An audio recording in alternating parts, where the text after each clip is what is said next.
Hello friends, എല്ലാവർക്കും ഞങ്ങളുടെ YouTube ചാനലിലേക്ക് സ്വാഗതം. ഇന്ന് ചിങ്ങം ഒന്നായതുകൊണ്ട് എല്ലാവരും കൂടെ ഒന്ന് അമ്പലത്തിലൊക്കെ പോയി ഒരു പോസിറ്റീവ് വൈബ് ആകാമെന്ന് വിചാരിച്ചു. ഞങ്ങളുടെ വീടിൻ്റെ അടുത്തുള്ള ആറയൂർ മഹാദേവ ക്ഷേത്രത്തിലാണ് ഞങ്ങൾ പോയത്. പാർവതി സമേതനായ പരമശിവനാണ് ഇവിടുത്തെ പ്രതിഷ്ഠ. ഇതൊരു പുരാതന ക്ഷേത്രമാണ്. ഇതിൻ്റെ വാസ്തുശില്പ ചാതുര്യം കണ്ട് നമുക്ക് മനസ്സിലാവും.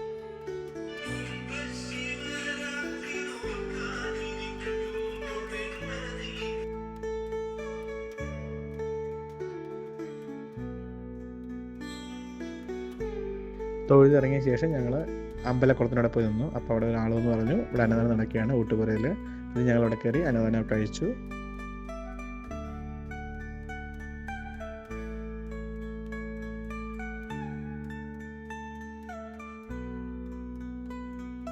തിരിച്ചു വരുന്ന വഴിക്ക് ഞങ്ങൾ വരമ്പത്തുള്ള കുറച്ച് പൂക്കളുടെ ഫോട്ടോ ഒക്കെ എടുത്തു.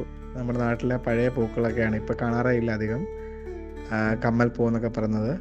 ഇത് ഞങ്ങൾ തിരിച്ചിറങ്ങി. അപ്പോൾ എല്ലാവർക്കും മലയാളികൾക്ക് എന്ന് വെച്ചാൽ പൊതുവെ ചിങ്ങമാസം എന്ന് പറയുന്നത് പുതുവർഷ പുലരി പോലെയാണ്. അപ്പോൾ എല്ലാവർക്കും സമ്പൽ സമൃദ്ധിയും ആരോഗ്യ ഐശ്വര്യം നേർന്നുകൊണ്ട് നിർത്തുന്നു. Thanks for watching.